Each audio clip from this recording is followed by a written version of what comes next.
وهذا كتاب أنزلناه مبارك مصدق الذي بين يديه ولتنذر أم القرى ومن حولها والذين يؤمنون بالآخرة يؤمنون به وهم على صلاتهم يحافظون ومن أظلم ممن افترى على الله كذبا أو قال أوحي إلي ولم يوحى إليه شيء في الأرض شيء ومن قال سأنزل مثل ما أنزل الله ولو ترى إذ الظالمون في غمرات الموت والملائكة باسطوا أيديهم أخرجوا أنفسكم اليوم تجزون عذاب الهون بما كنتم تقولون على الله غير الحق وكنتم عن آياته تستكبرون ولقد جئتمونا فرادا كما خلقناكم أول مرة وتركتم ما خولناكم وراء ظهوركم وما نرى معكم شفعاءكم الذين زعمتم أنكم فيكم شركاء لقد تقطع بينكم وضل عنكم ما كنتم تزعمون. اور یہ بھی ایسی ہی کتاب ہے جس کو ہم نے نازل کیا، جو بڑی برکت والی ہے، اپنے سے پہلی کتابوں کی تصدیق کرنے والی ہے، تاکہ آپ مکہ والوں کو اور آس پاس والوں کو ڈرائیں. اور جو لوگ آخرت کا یقین رکھتے ہیں ایسے لوگ اس پر ایمان لے آتے ہیں اور وہ اپنی نماز پر مداومت رکھتے ہیں. اور اس شخص سے زیادہ ظالم کون ہوگا جو اللہ تعالیٰ پر جھوٹ تہمت لگائے یا یوں کہے کہ مجھ پر وحی آتی ہے حالانکہ اس کے پاس کسی بات کی بھی وحی نہیں آئی. اور جو شخص یوں کہے کہ جیسا کلام اللہ نے نازل کیا ہے اس طرح کا میں بھی لاتا ہوں. اگر آپ اس وقت دیکھیں جب کہ یہ ظالم لوگ موت کی سختیوں میں ہوں گے اور فرشتے اپنے ہاتھ بڑھا رہے ہوں گے، ہاں اپنی جانیں نکالو، آج تم کو ذلت کی سزا دی جائے گی، اس سبب سے کہ تم اللہ تعالیٰ کے ذمے جھوٹ باتیں لگاتے تھے اور تم اللہ تعالیٰ کی آیات سے تکبر کرتے تھے اور تم ہمارے پاس تنہا آ گئے جس طرح ہم نے اول بار تم کو پیدا کیا تھا اور جو کچھ ہم نے تم کو دیا تھا اس کو اپنے پیچھے ہی چھوڑ آئے اور ہم تو تمہارے ہمراہ تمہارے ان شفاعت کرنے والوں کو نہیں دیکھتے جن کی نسبت تم دعویٰ رکھتے تھے کہ وہ تمہارے معاملے میں شریک ہے. واقعی تمہارے آپس میں تو قطع تعلق ہو گیا اور وہ تمہارا دعویٰ سب تم سے گیا گزرا ہوا.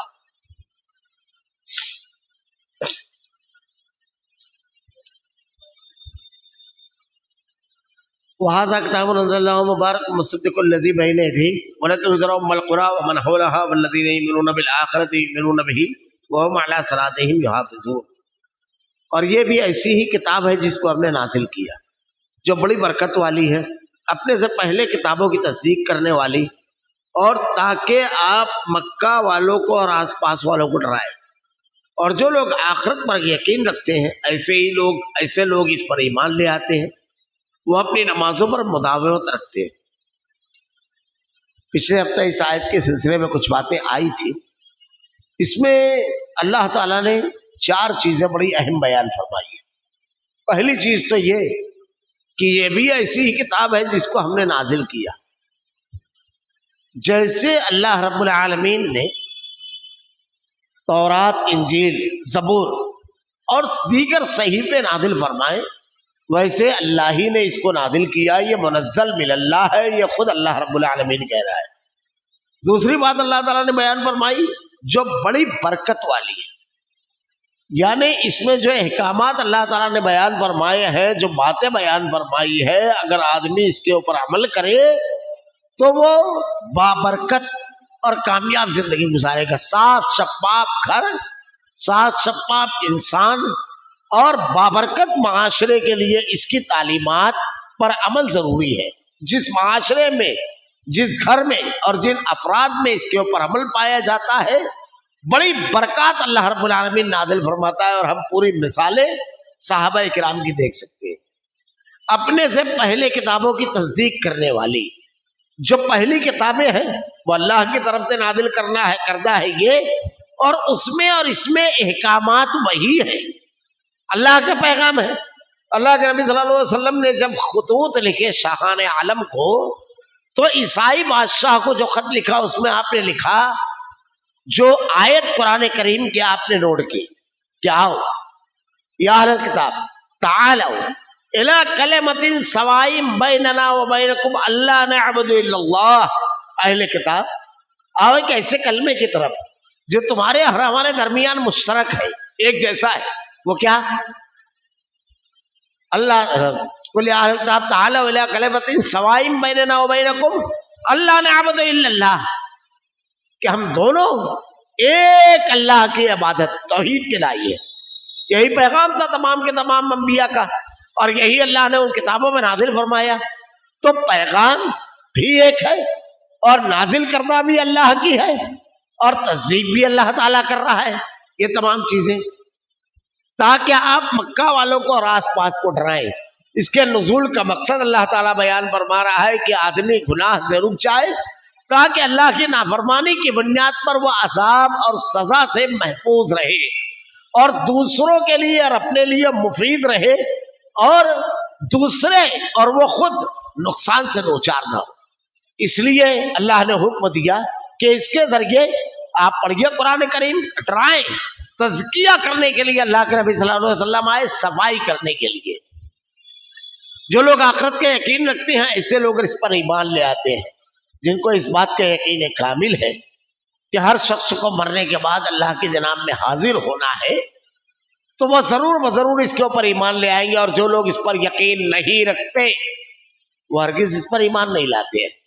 اور جو لوگ ایمان لاتے ہیں وہ اپنی نماز پر مداومت کرنے والے، نماز کی پابندی کرنے والے، یعنی اعمال کو کرنے والے لوگ ہوں گے. وہ ومن اظلم ممن افترى على الله كذبا وقال اوحي الي ولم يوحى اليه شيء في الاشتاء ومن قال سأنزل ما انزل مثل ما انزل الله ولو ترى إذ الظالمون في غمرات الموت والملائكة باسطوا أيديهم أخرجوا أنفسكم اليوم تجزون عذاب الهون بما كنتم تقولون على الله غير الحق وكنتم عن آياته تستكبرون.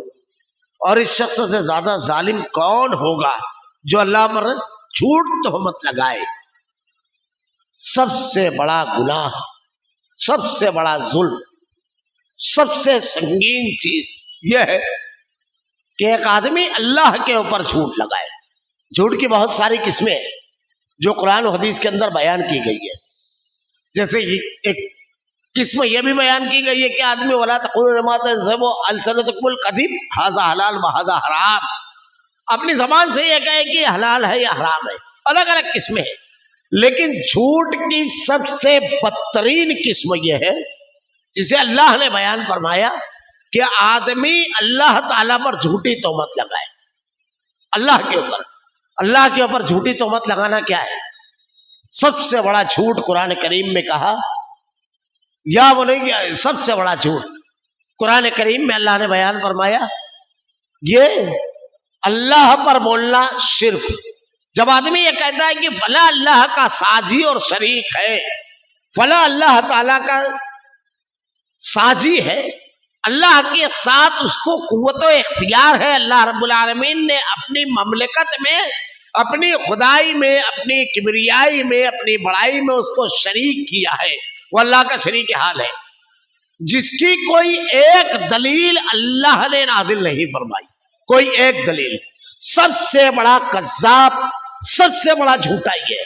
اسی لیے انبیاء کرام نے جب سوالات کیے مشرکین سے، اپنے مقابل قوموں سے، لوگوں سے، قُلْ أَرَأَيْتُم مَّا تَدْعُونَ مِن دُونِ اللَّهِ، یہ تو تم اللہ کو چھوڑ کر دوسروں کو پکارتے ہو، أَرُونِي مَاذَا خَلَقُوا مِنَ الْأَرْضِ أَمْ لَهُمْ شِرْكٌ فِي السَّمَاوَاتِ، کہ زمین اور آسمان کے بنانے میں یہ اللہ کے ساتھی اور شریک تھے. کس بنیاد پر؟ جب زمین اکیلے اللہ نے بنائی، آسمان اکیلے اللہ نے بنایا، تم کو اکیلے اللہ نے پیدا کیا، تمہاری ضرورت کی تمام چیزوں کو اکیلے اللہ نے پیدا کیا، یہ آئے کہاں سے؟ ایتونی بے کتاب من قبل ھذا، لاؤ اگر تمہارے پاس کوئی کتاب ہے جو اگلوں سے چلی آ رہی ہے جس میں یہ لکھا ہوا ہے کہ اللہ کے ساتھی اور شریک ہے، ایک دلیل. او آثارۃ من علم، یا کوئی علم جو اگلوں سے چلا آ رہا ہے، ان کنتم صادقین، اگر تم سچے ہو. آدمی کے سچے ہونے کی دلیل چاہیے. تو سب سے بڑا جھوٹ یہ ہے کہ اللہ کے ساتھ کسی کو ساجی اور شریک قرار دے. اب دیکھیے اس سلسلے میں اللہ نے قرآن میں کیا کہا. قرآن میں اللہ تعالیٰ نے واضح طور پر کہا لا یملکون مثقال ذرۃ فی السماوات ولا فی الارض، زمین اور آسمان کے درمیان ذرے کے برابر بھی کسی چیز کا کوئی مالک نہیں ہے. اللہ نے ارشاد فرمایا لا یملکون من قطمیر، کھجور کی گٹھلی کے چھلکے کے برابر بھی کسی کا مالک نہیں ہے. اب کسی اور کو کوئی کہے یہ مالک ہے، یہ سب سے بڑا جھوٹ ہے. اللہ تعالیٰ کہہ رہا ہے کوئی مالک نہیں ہے. یا تو آدمی رب کی بات مانے یا کذاب اور جھوٹی بات، کذاب آدمی جو کہہ رہا ہے اس کے مانے. اللہ نے صاف طور پر کہا ذرے کے برابر بھی کسی چیز کا کوئی مالک نہیں ہے. اور اس کو اور واضح کیا یا ایھا الناس انتم الفقراء، اے انسانوں تم سب فقیر ہو. حضرت موسیٰ علیہ السلام جیسے جلیل القدر نبی کہتے ہیں رب انی لما انزلت الی من خیر فقیر، جو بھی بھلائی تو میری طرف نازل کرے گا میں اس کا فقیر ہوں. کائنات کے امام، امام الانبیاء، شافع محشر، جامع کثر، محمد رسول اللہ صلی اللہ علیہ وسلم، اللہ کے سب سے برگزیدہ بندے، ارشاد فرماتے ہیں قل لا املک لنفسی نفعا ولا ضرا الا ما شاء اللہ، میں اپنی ذات کے لیے بھی کسی نفع اور نقصان کا مالک نہیں ہوں. دوسروں کی بات نہیں ہے، اپنی ذات کے لیے بھی نفع اور نقصان کا مالک نہیں ہوں. مالک الا ما شاء اللہ، مگر وہ جو اللہ تعالیٰ مجھ کو فائدہ دے دے گے. جو امتحان اور آزمائش اللہ تعالیٰ لے آئے، اللہ مالک ہے، اکیلا ہے اللہ. ملکیت اب کسی اور کے بارے میں ماننا کہ وہ نوازتا ہے غریبوں کو، وہ داتا ہے، اللہ کے اوپر جھوٹ باندھنا ہے. اللہ کے نبی صلی اللہ علیہ وسلم نے ارشاد فرمایا تمہاری ضرورت کی جو بھی چیزیں ہیں اکیلے اللہ سے مانگو. سب سے بڑا جھوٹ ہے اللہ رب العالمین کے علاوہ کسی اور کو پیدا کرنے والا ماننا. اللہ نے ارشاد فرمایا یا ایھا الناس، اے لوگو ضرب مثلا فاستمعوا لہ، ایک مثال دی جاتی ہے غور سے سنو. ان الذین تدعون من دون اللہ، یہ اللہ کو چھوڑ کر جو تم دوسروں کو پکارتے ہو، لن یخلقوا ذبابا ولو اجتمعوا لہ، یہ سب مل کر ایک مکھی نہیں پیدا کر سکتے. تم کسی کو اولاد دینے والا مانتے؟ استغفر اللہ.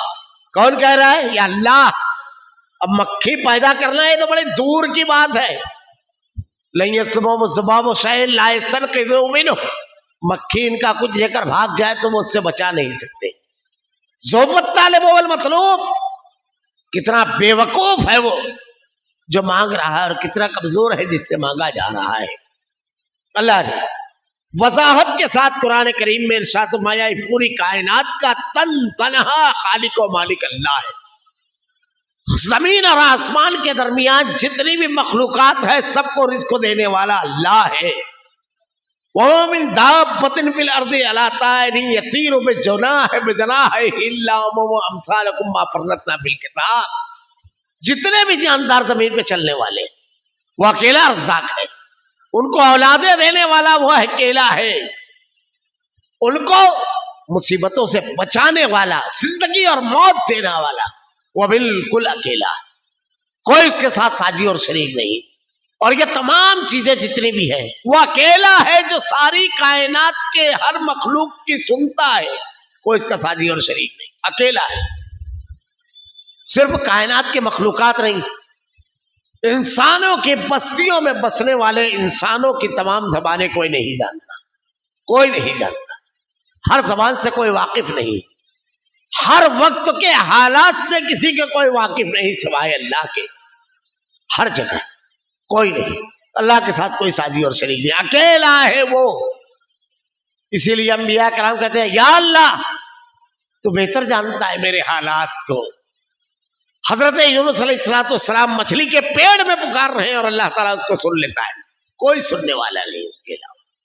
گڑ گڑا کر بل بلا کر جب بندہ اس کو پکارتا ہے دل میں اس کو سزا دیتا ہے، اللہ تعالیٰ اس کی مدد فرماتا ہے. کوئی نہیں اللہ کا ساتھی اور شریک. تو سب سے بڑا ظلم اللہ کے ساتھ کسی کو شریک قرار دینا. ہر معاملے میں اللہ اکیلا ہے اور اس کی دلیلیں پورے قرآن میں قدم قدم پر آپ کو ملے گی، احادیث میں. بلکہ توحید کا جو بیان ہے، علامہ ابن تیمیہ رحمۃ اللہ علیہ ارشاد فرماتے ہیں کہ اگر آپ غور کریں تو پورا قرآن توحید ہے، پورا قرآن غور کرتے جائیں گے. یہ پورا کہ پورا اللہ کا نازل کیا ہوا ہے. اللہ کو مانے آدمی اللہ کے کلام کو مان لیا، یہ پوری توحید ہے. اللہ رب العالمین نے اس کے اندر انبیاء کا تذکرہ کیا ہے، یہ توحید کا پیغام پہنچانے والوں کا تذکرہ ہے. اللہ رب العالمین نے انبیاء کے ماننے والوں کا تذکرہ کیا ہے، یہ توحید کے ماننے والوں کا تذکرہ ہے. اللہ رب العالمین نے یہاں انبیاء کے مخالفین کا تذکرہ ہے، یہ توحید کا انکار کرنے والوں کا تذکرہ ہے۔ اللہ نے جہنم کی تفصیلات پیش کی، یہ توحید نہ ماننے والوں کا انجام ہے۔ اللہ نے جنت کا تذکرہ کیا، یہ توحید کا انعام ہے۔ یہ کتنی اہم چیز ہے توحید۔ ایک آدمی اگر اس دنیا میں آتا ہے تو ایک روایت جس پر بعض لوگوں نے کلام کہا ہے اور بعض لوگ کہتے ہیں کہ حسن درجے کی ابو داؤد کی، کہ بچہ جب پیدا ہو تو سب سے پہلا کلمہ جو اس کے کان میں جائے وہ اللہ کی بڑائی اور کبریائی ہے، اللہ اکبر اللہ اکبر، اور اس کے بعد اشہد ان لا الہ الا اللہ، توحید۔ ہم دن میں 5 وقت اپنی مساجد سے کسی مسلمان بستی کی شناخت اور پہچان اللہ کے نبی نے بیان فرمائی کہ وہاں سے اگر اذان کی آواز ہے سمجھ لو وہ مسلمان بستی ہے۔ 5 مرتبہ اذان دیتے ہیں اور 3 مرتبہ اس میں اللہ کی توحید کا اعلان، اشہد ان لا الہ الا اللہ 2 مرتبہ اور لا الہ الا اللہ پر اذان ختم ہوتی ہے۔ ایک آدمی اگر مرنے لگے تو اللہ کے نبی صلی اللہ علیہ وسلم نے ارشاد فرمایا جب اس کے پاس تم جاؤ لقنوا موتاکم لا الہ الا اللہ، اس دنیا سے جب اپنے لوگوں کو رخصت کرو تو اسی توحید کے ساتھ کہ ان کو کلمہ توحید کی تلقین کرو۔ قبر میں جب اٹھایا جائے گا تو پہلا سوال ہوگا ربی اللہ، توحید ہر جگہ۔ سب سے بڑا جھوٹ شرک ہے، سب سے بڑا۔ اللہ رب العالمین کا باغی ہے مشرک۔ اللہ تعالیٰ نے ارشاد فرمایا اس شخص سے زیادہ ظالم کون ہوگا جو اللہ پر جھوٹ تہمت لگائے، جھوٹی تہمت لگائے، یا یوں کہے کہ مجھ پر وحی آتی ہے، یہ کہے۔ اب اس پر اور بھی کچھ تفصیلات لوگوں نے بیان کی ہے مفسرین نے، کہ جھوٹی تہمت لگانے میں ایک یہ بھی ہے کہ دین بنائے، اپنا دین بنائے اور لوگوں کو یہ کہے کہ اللہ رب العالمین کا نازل کرتا ہے۔ شرک اور بدعات جو لوگ بناتے ہیں یہ بھی، کیونکہ دین بنانا اللہ کا کام ہے۔ لہم شرکاء شرعوا لہم من الدین ما لم یأذن بہ اللہ ولولا کلمۃ الفضل لقضی بینہم وان الظالمین لہم عذاب علیم۔ تم نے اللہ کے شریک بنا لیا ہے جو تمہارے لیے دین بنائے۔ ہم لہم شرکاء شرعوا لہم من الدین ما لم یأذن بہ اللہ، اگر اللہ رب العالمین قیامت کا وعدہ نہیں فرماتا وَلَوْلَا كَلِمَةُ الْفَضْلِ لَقُضِيَ بَيْنَهُمْ، تو تم کو یہاں پکڑتا، یہی تم سے سوال و جواب اور تمہارا حساب ہو جاتا۔ دین بنانا اللہ کا کام، دین بنانا رسول اللہ کا کام۔ اللہ کے دین کے نام پر بندوں میں کوئی چیز پھیلائے وہ بھی اسی میں داخل ہے۔ شرک کرنے والا، بدعات کرنے والا، دین سازی کرنے والا سب اس کے اندر داخل ہے۔ یا یوں کہے کہ مجھ پر وحی آتی ہے، حالانکہ اس کے پاس کسی بات کی بھی وحی نہیں آتی۔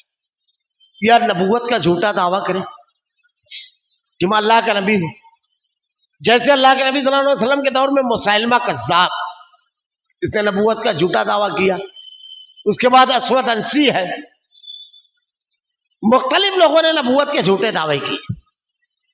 اللہ کے نبی صلی اللہ علیہ وسلم نے ارشاد فرمایا جب تک کہ 30 کذاب دنیا میں نہیں آئیں گے اس وقت تک کہ قیامت نہیں آئے گی۔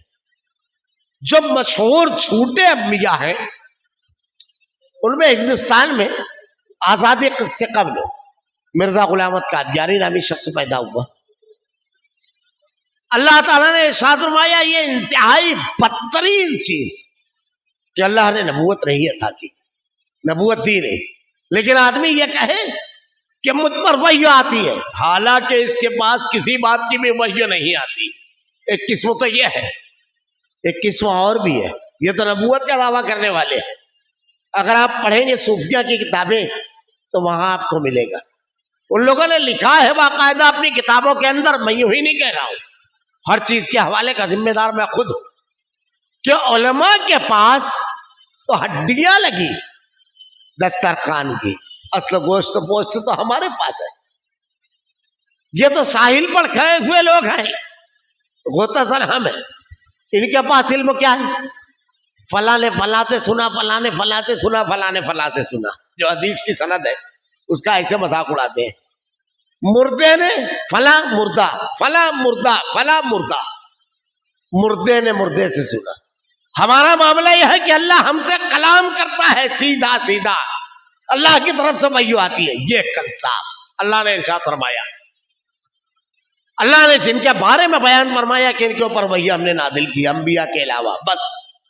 پھر اس کے بعد اگر کوئی یہ دعویٰ کرے، اس میں کیسے کیسے دعوے، کیسے عجیب دعوے. میں نے اس سے پہلے ایک واقعہ بیان کیا، ایک بزرگ کے بارے میں. نماز پڑھائی، مسجد میں آ کر کے مغرب کی نماز پڑھائی. اب ایک دم نئی نماز، رکوع پہ رکوع، سجدے پہ سجدہ. اللہ کے نبی نے جو نماز بتائی ہمیں، سلو کما رأیتمونی اصلی، اس کے بارے میں ارشاد فرمایا نماز ایسے پڑھو جیسے مجھ کو پڑھتے ہوئے دیکھو. کیوں؟ کہ اللہ نے کہا اطیعوا اللہ واطیعوا الرسول، اطاعت کرو اللہ کی اور اس کے رسول کی. اور اگر تم یہ چاہتے ہو کہ اللہ تم سے محبت کرے تو فاتبعونی یحببکم اللہ، تم اللہ کے رسول کی اتباع کرو، اللہ تم سے محبت کرنا پڑے گا، کرنے لگے گا. قرآن میں اگر آپ دیکھیں تو اتباع اور اطاعت دونوں لفظ ملے گا، لیکن اطاعت کا لفظ صرف آپ کو، اطاعت کا جو لفظ ہے اللہ اور اس کے رسول دونوں کے ساتھ ملے گا، لیکن اتباع کا لفظ صرف رسول کے ساتھ. اس لیے کہ اطاعت کا جو لفظ ہے اس کے معنی میں فرما برداری، اطاعت، ماننا یہ پایا جاتا ہے، جو رسول اور اللہ دونوں کی ماننا ہے. اور اتباع کے معنی میں نقالی کا معنی پایا جاتا ہے، اس لیے صرف رسول کے ساتھ ہے. جیسا رسول نے کیا بالکل ویسا ہی کرنا. فاتبعونی، رسول کے اتباع کرو، اللہ تعالیٰ تم سے محبت کرنے لگے گا. اب یہ حضرت نماز پڑھانے کھڑے ہوئے، سجدے پہ سجدہ، نماز ختم ہوئی، رکوع پہ رکوع، کتنی رکعت پڑھائی کوئی لمٹ نہیں. اب نماز پڑھ کے جب جی جانے لگے تو کسی نے آپس میں چھ میں گوئیاں ہوئی کہ معلوم نہیں نماز ہوئی یا نہیں ہوئی. یہ تو بالکل نوی اور انوکھی نماز تھی. یہی ہے، یہ جو آیت میں بیان کیا جا رہا ہے یہی ہے.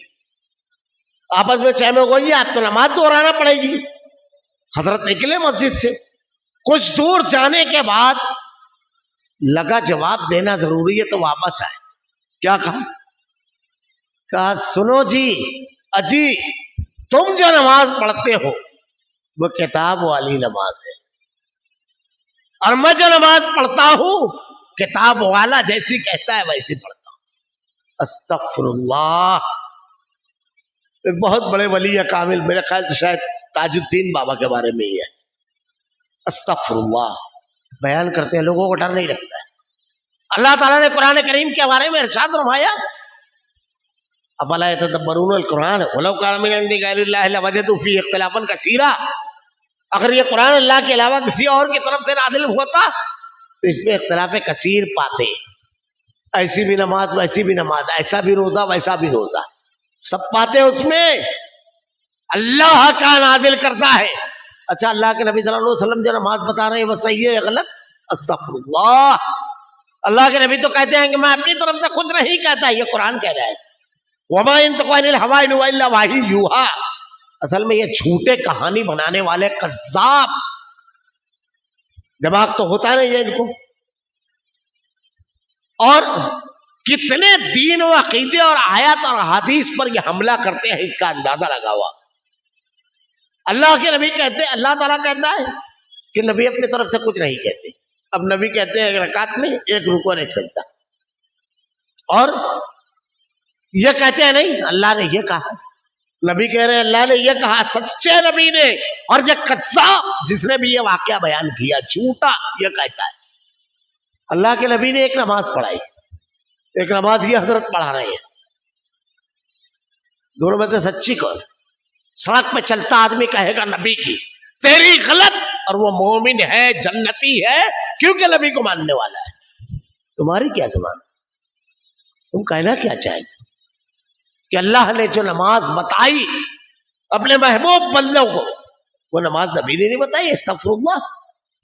جبکہ اللہ نے نبی کے بارے میں کہا یا ایھا الرسول بلغ ما انزل الیک من ربک وان لم تفعل فما بلغت رسالتی واللہ یعصمک من الناس. جو کچھ تمہاری طرف وحی نازل کی گئی ہے اسے لوگوں تک پہنچا دیجیے کھل کر کے. اگر آپ نے نہیں پہنچایا تو نبوت کا حق نہیں ادا کیا، اور لوگوں سے حفاظت ہماری ذمہ داری. اما عائشہ صحیح بخاری کی روایت ہے، ارشاد فرماتی ہے کہ اگر کوئی آدمی یہ کہے کہ ایک بات اللہ کے نبی نے نہیں بتائی دین میں تو وہ اپنے قول میں جھوٹا ہے، کذاب ہے. یہ سب اس میں داخل ہے. بے شمار واقعات ہیں، میں صرف ایک واقعے کا اشارہ دے رہا ہوں کہ اللہ تعالیٰ نے اللہ تعالیٰ ہم کلام ہوا، کھڑے کھڑے اللہ سے بات کر رہے ہیں، کھڑے کھڑا کوئی سورج میں جا رہا ہے، کوئی چاند میں کھیل کر کے آ رہا ہے. یہ ساری چیزیں سارے کے سارے جھوٹے واقعات جو بیان کیے جاتے ہیں کہ اللہ تعالیٰ ان کو الہام کرتا ہے. یہی سے مرزا غلام احمد قادیانی نے نبوت کا دعویٰ کیا. پہلے اس کو الہام ہونا شروع ہوا، اس کے بعد ابھی دیکھیے اب یہ چیز ہمارے یہاں بڑی عجیب لگی. مختلف شخصیات کے بارے میں یہ کہانیاں بنا دیتے ہیں لوگ. امام ابو حنیفہ رحمۃ اللہ علیہ ایک انتہائی قابل احترام شخصیت اسلامی تاریخ کی، ان کے بارے میں بڑے جھوٹے واقعات ہیں. ایک واقعہ میں بتا رہا ہوں. لوگ ان کے بارے میں کہتے ہیں کہ ان کے اوپر ایک دور ایسا آیا، میں نے اصل میں ایک عالم سے سنا تھا تو میں یہیں پر ان کو ٹوکا تو بڑے ناراض بھی ہو گئے تھے. وہ بولے ان کے اوپر ایک دور ایسا آیا کہ اگر کسی کو وضو کرتے ہوئے دیکھتے تو چونکہ وضو جب آدمی کرتا ہے تو اس کے گناہ جڑتے، تو دیکھ لیتے تھے کہ یہ آدمی جو ہے اس کے وضو کے پانی سے چوری کا گناہ جھڑ رہا ہے، اس کو زنا کا گناہ جھڑ رہا ہے. تو اس کو اکیلے میں ٹوک دیا کرتے تھے کہ بیٹا چوری مت کر، زنا مت کیا کر، ٹوک دیا کرتے تھے. دیکھیے جھوٹے کا حادثہ نہیں ہوتا ہے، کتنا چھوٹا واقعات ہے.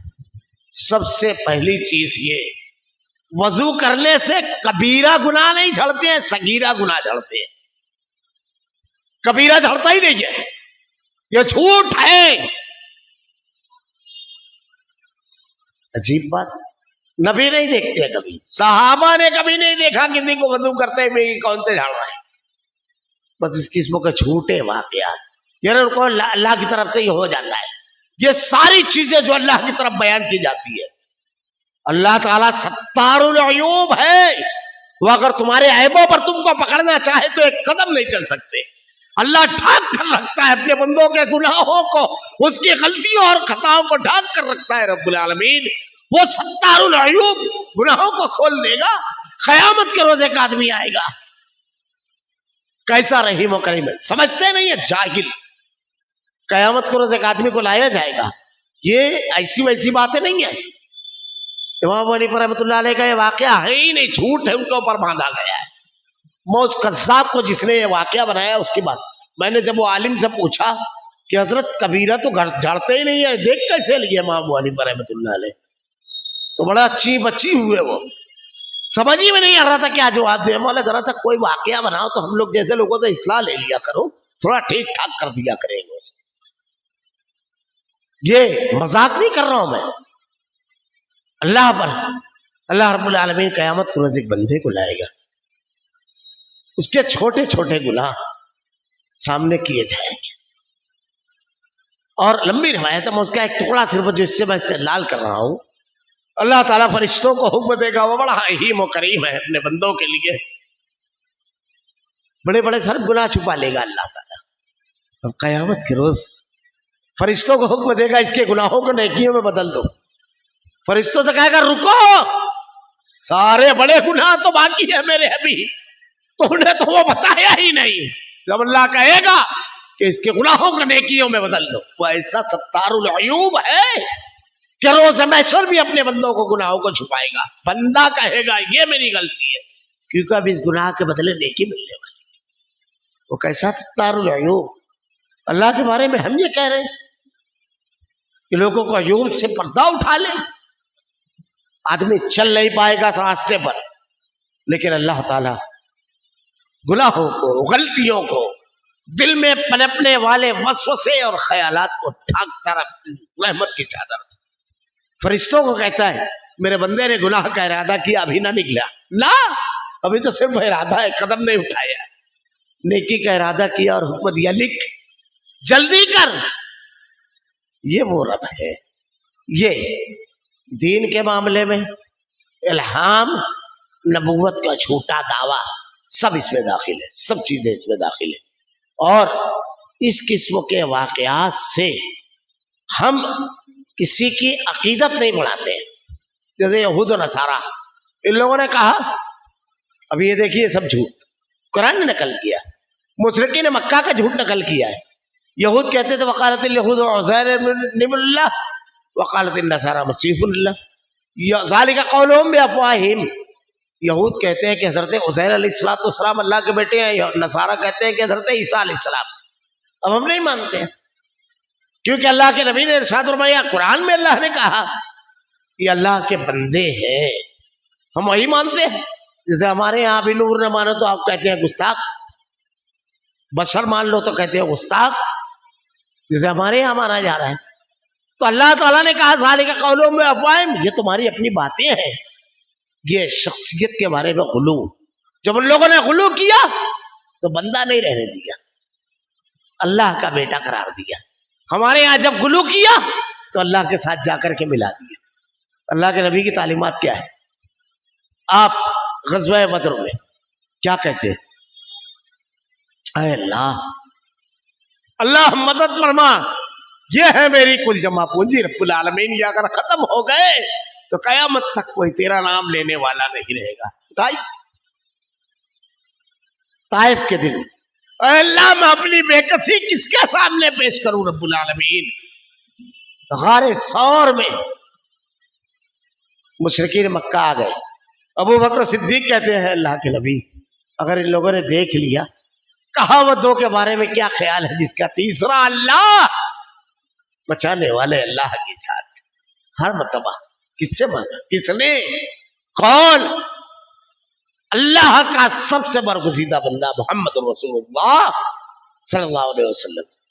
سوال کیا صحابہ نے، آپ نے کوئی جواب نہیں دیا، انتظار کیا آپ نے وحیوں کا، وہ بحث آئے گی آگے، وحیوں کا انتظار کیا، اللہ کی طرف سے جب حکم آیا تو پھر آپ نے کہا کہاں ہے سائل کا سوال کرنے والا، کہاں ہے؟ پھر آپ نے سوال کا جواب دیا، اپنی طرف سے آپ کچھ نہیں کہتے۔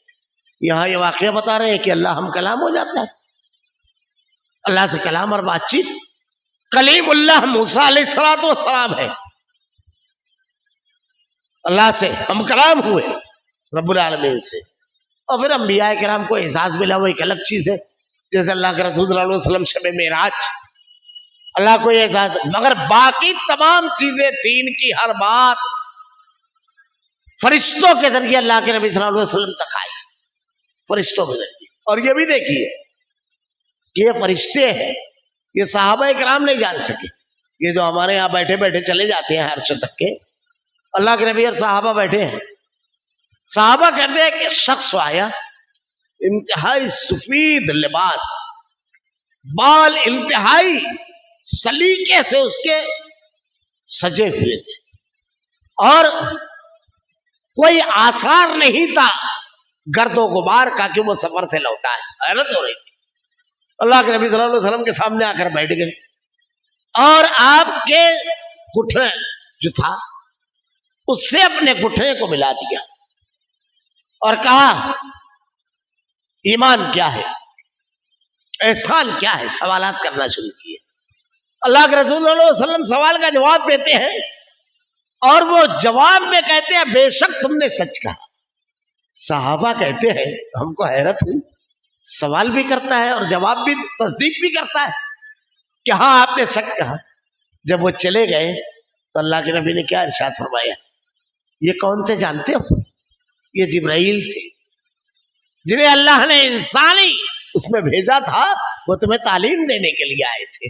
جوابات تو وہ مانگ رہے تھے لیکن میں بتا رہا تھا تم کو، وہ نہیں جان سکے تھے۔ اپنے درمیان جو مخلوقات ہیں، فرشتہ وہ آ کر کے بیٹھا اس کا نہ جان سکے، عرش تک کے رسائی، عرش تک کے، استغفر اللہ، واقعات پڑھتے جائیں گے آپ تو یہ سب اس میں داخل ہے، چھوٹے واقعات، قصے، کہانی بتاتے ہوئے، بیان کرتے ہوئے ہمیں سوچنا چاہیے اللہ نے کسی کو کوئی اختیار نہیں دیا ہے، کسی کو کوئی قدرت اور طاقت نہیں دی ہے، ہر انسان کو اتنی ہی کچھ خصوصی انعامات انبیاء کرام کو مختلف مواقع پر دیے گئے تھے، مگر ایسے اور اس کو بیان کرنا، اسی لیے شریعت میں کوئی ایسی بات جسے اللہ کے نبی نے نہیں بیان فرمایا. اللہ کے نبی نے ارشاد فرمایا من کذب علیہ متعمدا فلیتبوأ مقعدہ من النار. حدیث جھوٹی ہے اور ہم نبی کے نام سے بیان کرتے ہیں. اللہ کے نبی نے کہا وہ اپنا ٹھکانہ جہنم بنا لے وے، کیونکہ وہ اللہ کے نبی پر جھوٹ مان رہا ہے اور اللہ کے نبی کے نام سے بولا، اس کا مطلب اس کو ماننا ضروری ہے، وہ دین ہے. شاہ ولی اللہ محدث دہلوی رحمۃ اللہ علیہ کہتے ہیں کہ عام آدمی کو حدیث بیان کرتے ہوئے بخاری مسلم کی روایتیں بیان کرنا چاہیے. دوسری حدیث کی کتابوں کی روایت اگر وہ بیان کر رہا ہے تو اس کا علم ہونا چاہیے کہ روایت صحیح ہے یا نہیں. جیسے ہمارے یہاں بہت مشہور ہے کہ اللہ کے نبی صلی اللہ علیہ وسلم کے وسیلے سے دعا، بہت سارے لوگ مانتے ہیں شرک ہے. اب دیکھیے اس کے بارے میں ایک حدیث بیان کرتے ہیں مستدرک حاکم کی کہ جب اللہ تعالیٰ نے حضرت آدم علیہ السلام کو پیدا فرمایا اور ان سے اور اماں حوا سے کہا کہ تم لوگ جنت میں جہاں چاہو رہو کھاؤ پیو، لیکن اس درختوں کے قریب مت جانا، ان لوگوں سے نافرمانی ہوئی، ان لوگوں نے درختوں کا پھل کھا لیا. اللہ تعالیٰ نے ان کو جنت سے نکلنے کا حکم دیا تو انہوں نے دعا مانگی. حضرت آدم علیہ السلام نے تو اللہ کے رسول کے صدقے اور طفیل میں مانگی. اللہ تعالیٰ نے دریافت کیا تجھے کیسے معلوم کہ محمد نامی کوئی شخص ہے جو تیری اولاد میں سے ہوگا اور میرا محبوب بندہ ہے. اب حضرت آدم علیہ السلام نے ارشاد فرمایا جب تو نے مجھ کو پیدا کیا تو میں نے عرش پر لکھا ہوا دیکھا لا الہ الا اللہ محمد رسول اللہ. اب ایک آدمی کا جیسا تصور ہے ویسی بات کر لیتا ہے. عرش کا حجم کتنا بڑا ہے جانتے ہو؟ حجم کتنا بڑا ہے عرش کا؟ حدیثیں اٹھا کر دیکھیے، 7 زمینیں اور 7 آسمان اگر ایک بڑے میدان میں ایک چھوٹی سی انگوٹھی ڈال دی جائے تو کیا حیثیت رہے گی اس کی؟ یہ حیثیت عرش اتنا بڑا اور کرسی اس سے بڑی. عرش اور کرسی پڑ گیا حدیث میں کہ ایک ٹھال کے اندر رائی کے چند دانے. اب ہمارے یہاں بیان کر دیا گیا کہ عرش پر لکھا ہوا دیکھا کتنا بڑا عرش نگاہوں کو گھیر سکتا ہے. 7 زمینوں اور آسمان سے بڑا عرش گھیر سکتا ہے، اس پر لکھا ہوا دیکھا. خیر، اس روایت کو نقل کرنے کے بعد امام حاکم کہتے ہیں یہ روایت جھوٹی ہے، اس کو بیان کرنے والا کذاب ہے، موضوع اور من گھڑت یہ خود لکھتے ہیں امام حاکم. اور تمام محدثین، کسی محدث نے اس کو صحیح قرار نہیں دیا. اب یہی رک جائے گی. اب قرآن پڑھیے، کتنی چیزیں قرآن کے خلاف ہے اس میں. حضرت آدم علیہ السلام کہہ رہے ہیں کہ جب تو نے مجھ کو پیدا کیا تو میں نے عرش پر لکھا ہوا دیکھا، جبکہ اللہ تعالیٰ کہتا ہے حضرت آدم پڑھے لکھے نہیں تھے اور کوئی پڑھا لکھا پیدا نہیں ہوتا ہے، کوئی بھی. اللہ نے کہا ہے کہ واللہ اخرجکم من بطون امہاتکم، ہم نے تم کو تمہاری ماؤں کے پیٹ سے اس طرح نکالا، لا تعلمون شیئا، کہ تم کچھ نہیں جانتے تھے. ہمارے یہاں جو کہتے ہیں نا پیدا ہوئے تو 5 پارے کے حافظ تھے، جھوٹ ہے، کوئی پڑھا لکھا پیدا نہیں ہوتا. حضرت آدم بھی نہیں تھے. اللہ تعالیٰ نے وعلم آدم الاسماء کلہا ثم عرضہم علی الملائکہ، ہم نے آدم کو چیزوں کے نام بتائے، اللہ نے بتائے، پڑھے لکھے نہیں، اللہ نے بتایا تھا. اور دنیا میں بھی کوئی پڑھا لکھا نہیں ہے. اللہ تعالیٰ نے ان السمع والبصر 2 چیزیں دے کر بھیجی ہے، علم حاصل کرنے کے 2 ذرائع، ایک آنکھ اور دوسرا ایک کان اور دوسرا آنکھ، 2 ذریعے دیا ہے، علم نہیں دیا ہے. اللہ تعالیٰ کہہ رہا ہے کہ وہ ہم نے بتائے اور یہ کہتے ہیں خود سے پڑھ. خیر آگے بڑھو. جب ان کو جنت سے نکالا گیا تو انہوں نے جو دعا کے لیے الفاظ استعمال کیے قرآن میں اللہ نے نقل کیا ہے. قال ربنا ظلمنا انفسنا وان لم تغفر لنا وترحمنا لنكونن من الخاسرین. کہا اللہ نے، کہا آدم نے اور اماں حوا نے، ربنا ظلمنا انفسنا، اے ہمارے رب ہم نے اپنے آپ پر ظلم کیا، وان لم تغفر لنا وترحمنا لنكونن من الخاسرین، ہمیں معاف فرما، ہم پر رحم فرما. یہ الفاظ ہے. اور آگے بڑھ گئے. میں اکثر ایک بات کہتا ہوں، اکثر یاد رکھیے اس کو، اکثر انبیاء کرام کی دعائیں اللہ نے قرآن میں نقل کی ہے. حضرت موسیٰ علیہ السلام کی دعا، حضرت ایوب علیہ السلام کی دعا، حضرت اسماعیل علیہ السلام کی دعا، حضرت یونس علیہ السلام کی دعا، اکثر انبیاء کی دعائیں، کہیں آپ کو وسیلہ نہیں ملے گا۔ اور آگے بڑھیے، اللہ کے نبی نے تقریباً 700 سے زائد دعائیں بتائی ہے، اور کس چیز کی دعا نہیں بتائی ہے؟ مقروض ہو، بیمار ہو، سفر میں ہو، اولاد چاہیے، ہر چیز کی دعا بتائی، غم ہے اس کی دعا، ہر چیز کی دعا بتائی ہے، چلنے کی، پھرنے کی، پیشاب کی، پاخانہ کی، گھر سے نکلتے وقت کی، گھر میں داخل ہونے کی، ہر چیز کی ایک دعا میں وسیلہ بتائیے، ایک دعا۔ ہمارے یہاں پڑھتے بھی ہیں لوگ، ابھی مسجد میں داخل ہوئے، نکلے، اللہ مرحا، مسجد میں داخل ہوئے اور نکلے، اللہم انی اسألک من فضلک، اور پیشاب پاخانہ، بسم اللہ اللہم انی اعوذ بک من الخبث والخبائث، غفرانک، گھر سے نکلنا ہے، بسم اللہ توکلت علی اللہ لا حول ولا قوۃ الا باللہ، ہر چیز کی ایک دعا میں نے نہیں بتایا۔ یہ چیزیں دین بنانا، یہ شرک ہے، یہ شرک ہے، اس سے بچنا چاہیے۔ اکیلے اللہ کو پکارو، یہ معمولی چیز نہیں ہے، حالانکہ اس کے بعد وہی نہیں آئی۔ جو شخص یوں کہے جیسا کلام اللہ نے نازل کیا اسی طرح کا میں بھی لاتا ہوں، یہ بھی ہے، اس میں بھی لوگوں نے تفصیل لکھی ہے۔ ایک تو یہ کہ انس بن نضر نام کا ایک شخص تھا، وہ لوگوں سے کہتا تھا نبی کے پاس جیسا کلام اترتا ہے میں بھی سناتا ہوں۔ تو اس میں کچھ واقعات ملتے ہیں کہ عربوں میں سے ہی ایک شخص نے جا کر کے اسفندیار اور رستم کے قصے وغیرہ سن کر کے آیا، پھر لوگوں میں بیان کرتا تھا تو لوگ مذاق اڑاتے تھے، ایسا کلام ہے؟ کوئی ہے جو بولے گا جنت دوں گا میں؟ ہے کسی کے پاس ایسی جنت؟ کوئی ہے جو کہے گا سزا دوں گا؟ کوئی ہے کائنات میں جو کہے کہ زمین اور آسمان کا میں مالک ہوں؟ کہے گا کوئی؟ اللہ تعالیٰ نے تو کہا ایسی ایک آیت بنا لیا، اللہ تعالیٰ نے کہا یہ کس میں ہے؟ اور اگر آپ اس وقت دیکھیں جب یہ ظالم لوگ موت کی سختیوں میں، اب ان لوگوں کا تذکرہ کرنے کے بعد اللہ تعالیٰ ارشاد فرما رہا ہے یہ دنیا میں تو بول کر نکل گئے، اب ایک تو یہ جو ایسا کلام، ایک اللہ کے دین جیسا دین لانے کی کوشش کرنا، عبادات میں، ہر چیز میں پیرالل اس کے سامنے لا کر کے کھڑا کرنا، یہ بدعت سب آئے گا اس میں، جتنی بھی بدعت ہے سب آ گئے اس میں، یہ کرنا یہ بھی اسی میں داخل ہے، یہ معمولی چیز نہیں ہے کہ یہ کہنا یہ کرنا افضل ہے، یہ کیا جائے، سنت کی بجائے بدعت پر عمل کیا جائے، نبی کی حدیث کی بجائے لوگوں کے بنائے ہوئے ضابطے پر عمل کیا جائے، ویسا ہی آدمی لے کر آئے، یہ بھی اس کے اندر داخل ہے، سلف نے لکھا ہے۔ اب اس کی بہت ساری مثالیں دین کے بارے میں بھی بیان کی جاتی ہے، دنیا کے معاملے میں، بلکہ سلف کا معاملہ تو اتنا سخت تھا کہ بدعت کے معاملے میں اتنے شدید تھے۔ عبداللہ بن عمر رضی اللہ تعالیٰ عنہ بالکل بزرگ ہو گئے تھے، بینائی وغیرہ آخر عمر میں چلی گئی تھی، ایک مرتبہ کسی مقام پر سفر میں تھے، آپ کسی مسجد میں گئے نماز کے لیے، تو نماز میں جب اذان ہوئی تو مؤذن نے اذان کے بعد کہا حیا علی خیر العمل، کہا یہ کیا ہے؟ ارے وہ لوگوں کو پکار رہا ہے آؤ اچھے عمل کی طرف، تو بولے یہ جو اذان تھی یہ کیا تھی؟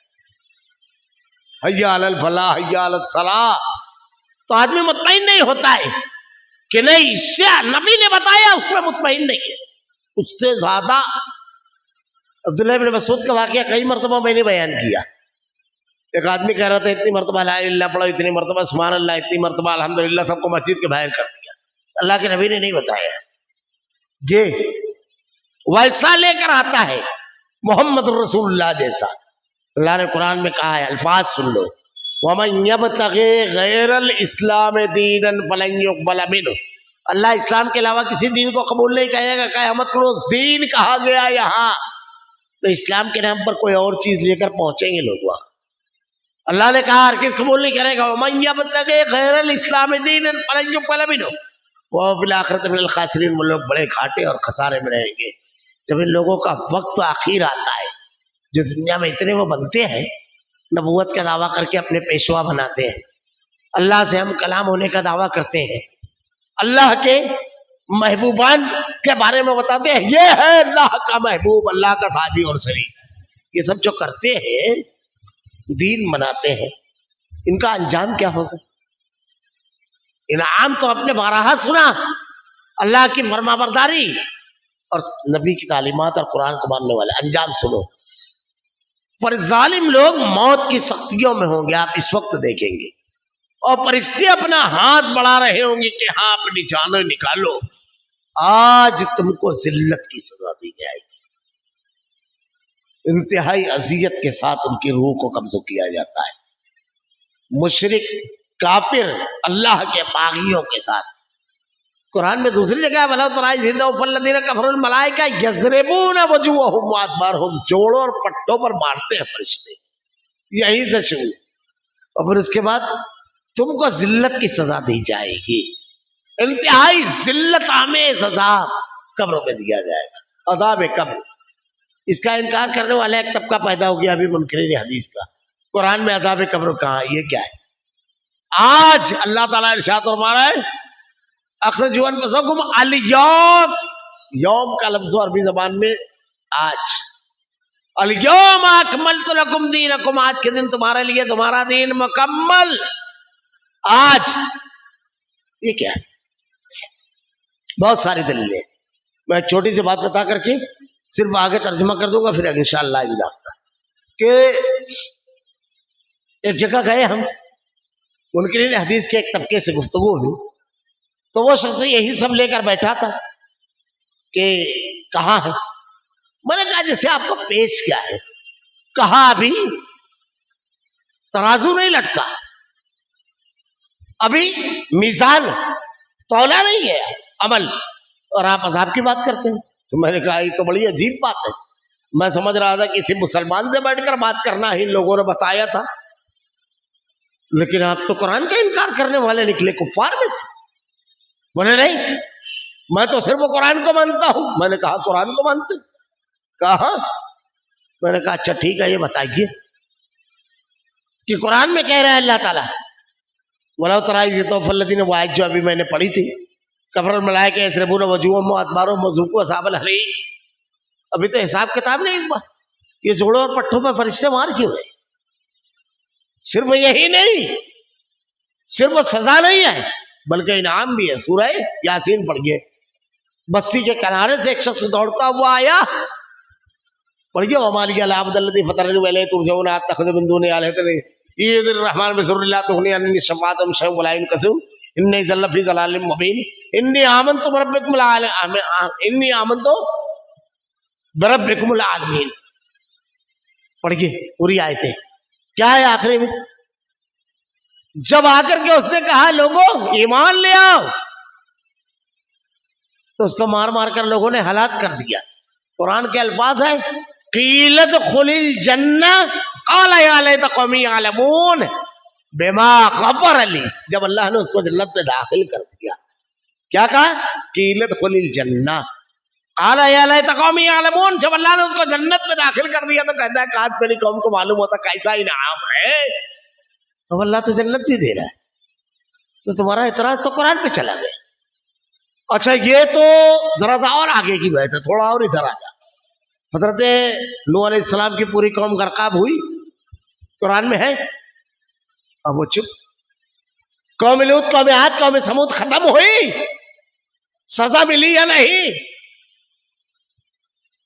اب کب کیا کرنا ہے یہ تو بتائے گا. یہ سب غیب میں سے ہے، جتنا بتا دیا گیا بس اس کا ماننا ہے. پورے منظر نامے کو ہم گھیر نہیں سکتے کیونکہ ہمارے سامنے ہے نہیں. اور اللہ نے اہل ایمان کی صفت کیا بیان کی ہے معلوم ہے؟ دماغ لڑاتا ہے نا تو آدمی جاننے کی کوشش کرتا ہے. اور اہل ایمان کی صفت بیان کی ہے الذین یؤمنون بالغیب، وہ غیب کو مانتے ہیں، جانتے ہیں نہیں کہا، جانتے نہیں کہا، کیا کہا؟ بس جتنا بتا دیا گیا اتنا مانتے ہیں. تو منکرین حدیث کا ایک طبقہ ہے جو عذاب قبر کا انکار کرتا ہے. یہ اس کا بھی ثبوت ہے اسی سبب سے کہ تم اللہ پر، اللہ کے ذمے چھوٹی بات لگاتے تھے. یہ بات بھی چھوٹی ہے کہ مرنے کے بعد کچھ نہیں ہوگا، یہ تو اللہ تعالیٰ نے کہا مرتے ہی ساتھ، مرنے سے پہلے یہ عذاب آ جائے گا، پکڑ آئے گی. یہ بھی اس میں داخل ہو گئے ہیں، اس میں جھوٹ بیان کرنے میں. تم اللہ کے ذمہ جھوٹی باتیں لگاتے تھے اور تم اللہ کی آیات پر تکبر کرتے تھے. استکبار یہ سب سے بدترین چیز ہے. استکبار سب سے پہلے استکبار شیطان نے کیا. استکبار ہے جو آدمی کو صحیح بات نہیں منواتا ہے. آئندہ ہفتہ انشاءاللہ اگلی آیت پر اللہ رب العالمین سے دعا ہے رب العالمین وہ تمام کے تمام چیزیں جو تجھ کو ناراض کرنے والی، عذاب کا مستحق بنانے والی ہے، رب العالمین اس سے ہماری حفاظت فرما. رب العالمین وہ تمام چیزیں اللہ ہمیں عطا فرما جس پر تیرے انعام کا وعدہ اور جو تجھ کو راضی کرنے والی ہے. اللہ ہمارا خاتمہ ایمان پر فرما. ربنا لا تزغ قلوبنا بعد إذ هديتنا وهب لنا من لدنك رحمة إنك أنت الوهاب. سبحانك اللهم وبحمدك أشهد أن لا إله إلا أنت أستغفرك وأتوب إليك.